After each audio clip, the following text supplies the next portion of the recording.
Yes, the Denver Broncos did lose our 8th game in a row to our most hated rival, the Las Vegas Raiders, but you do not want to jump off this Broncos bandwagon because the Denver Broncos found a secret weapon who is going to propel us to success next year and beyond. And not just like this player is built different and good, but this player exposed an entire part of the field that we have not seen touched this entire year. So let's dive in here to the big news of the day. Today was locker cleanout day, so there's so much information here. I might break it down into 2 videos, but the big secret weapon that we saw was Brandon Johnson, wearing number 89, who averaged 22 yards per reception yesterday. He had 4 receptions, almost 100 yards. Other than that one early game with Marvin Mims, we've barely had a 100-yard receiver on this team this year. So to have him come out and just ball out of control like this, we saw he was the top-ranked receiver for the Broncos going into the season. He played very well in the preseason. You saw Russell Wilson just glow about him, saying that he's the smartest player on that whole receiving core in that receiving room, that he's there early, that he studies, that he gets it. And Brandon Johnson is a great player. He played a bunch of years for Tennessee. Then as a COVID year, he went and finished his career with UCF and had 11 touchdowns his last season with the University of Central Florida. Crazy story with him. His dad actually played for the Miami Marlins and was a Golden Glove catcher. So he's got like great DNA for being able to catch the ball, if you will. And he actually grew up kind of being good friends with Pat Surtain, and Pat Surtain just gushes about him as well. So the fact is, highly touted receiver, did not have a ton of success. Now with a new quarterback, all of a sudden he has success. And this is not meant whatsoever to be like a knock on Russell Wilson. But this is a thing that just came out today, that as they compiled all the end of the year stats, that Russell Wilson finished the year with 18 total receptions across the middle. That certainly is not his strength.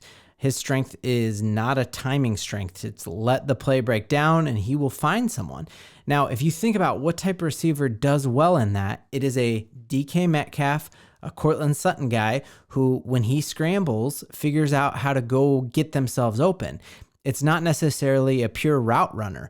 And so if you look at who had their best games these past 2 games, it was Brandon Johnson and Jerry Jeudy.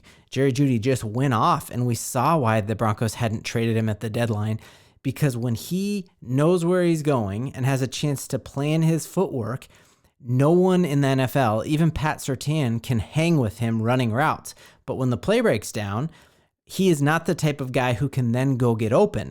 And that's the kind of thing Cortland Sutton thrived with, that the play would break down and Russell Wilson would scramble and he throws his hand up and Russell Wilson would yeet it over there to him. And that is not the type of offense that Sean Payton draws up. And so I'm not saying that Russell Wilson is cooked and can never succeed in the NFL again, but there is a big mismatch between how Sean Payton wants to run this offense and how Russell Wilson wants to run this offense. And clearly the Broncos have decided that we're going with Sean Payton.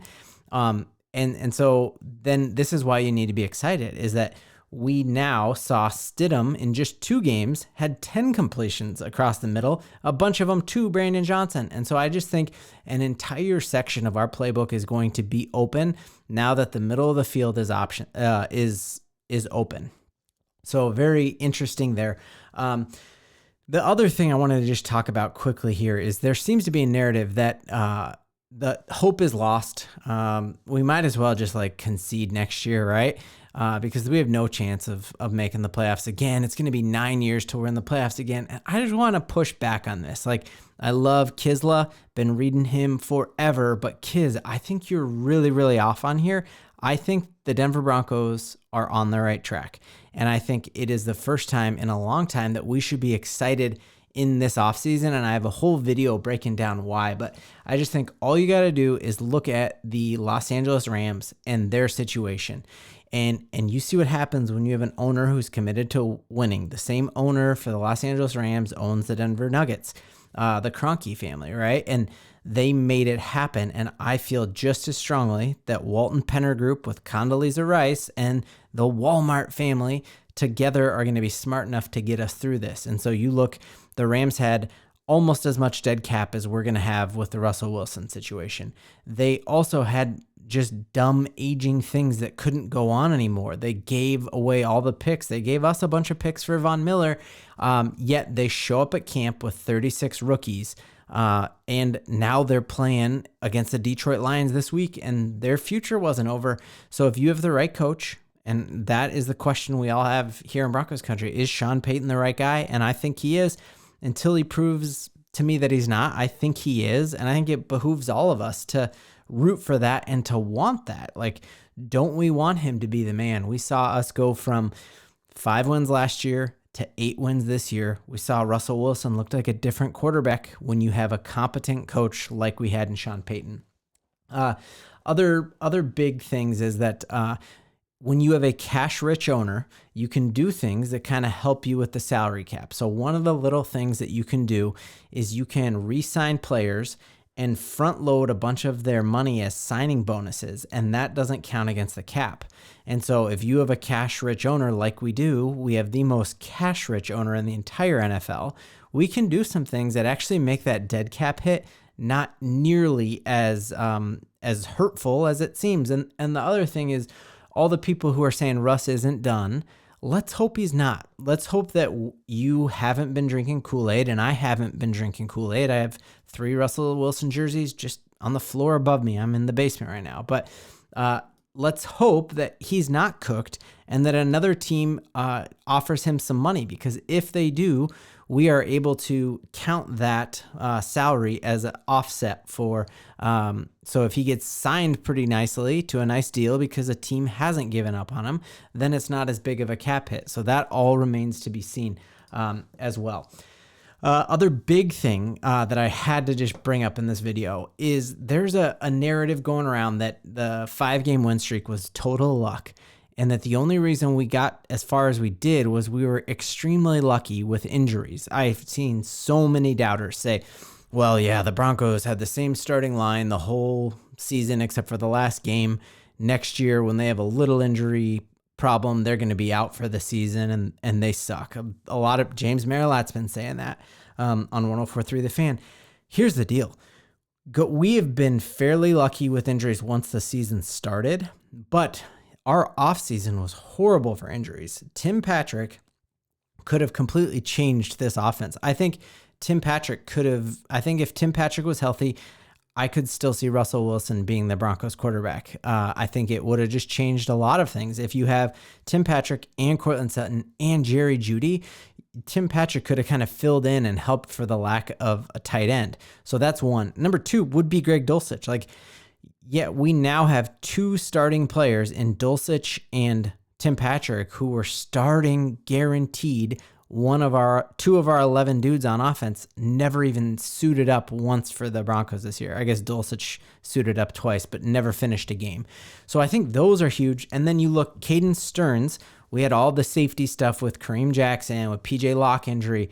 PJ Locke played poorly, not his own fault, but because he had to hop in an RV and drive 20 hours to Detroit because he couldn't fly because he almost had his windpipe break, remember? And he had to play because of the Kareem Jackson suspension. Well, Caden Stearns, a lot of people had as a starter, as a possible Pro Bowl player, and he, again, had a patella tendon tear.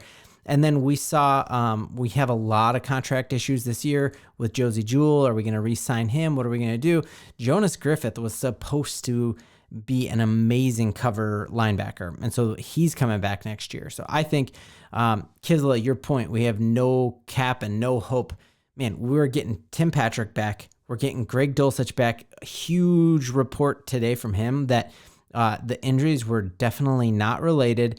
He's never had injury problems his entire life at any level of football, from peewee to middle school to high school to college. He's never had injuries. And he said the training staff said to him they've never seen so many hamstring injuries in a row. And then it was just a weird thing that it was overuse and his foot hurt, but that was not tied to his hamstring. He's supposed to be back. So imagine next year we have a quarterback who can exploit the middle. We have a tight end who spent multiple years studying the playbook and studying Sean Payton's system, who's going to step in and be able to play that joker role. We got Brandon Johnson, who's hitting his stride. We got Jonas Griffiths, we got Stearns, and then we have whatever happens this year in the draft. So I just want to push back against that. And I think you look at the comments from Locker Cleanout Day. Josie Jewell said everybody loves each other in this locker room. I saw Nick Benito retweeted a Prime tweet about like, we keep receipts, we coming. I'll remember all the hate that I'm getting. You had even Justin Simmons came out and said, what we're about to do next year is going to be special. And then Zach Allen said, when we do it right, we can beat anyone in this league. You just look, we're going to watch a lot of games in the next couple of weeks of teams that won, that the Broncos beat in bad circumstances. And it's going to like get your craw, but realize Broncos country, this is the last year. This is the last year we're going to be sitting around talking about the offseason this early, because we are going to make a far run, because we got the right guy at coach. We have the richest owner in sports. We got you, the best fans in all of football. So we're going to the playoffs next year. So I hope you're buckled up, Broncos country.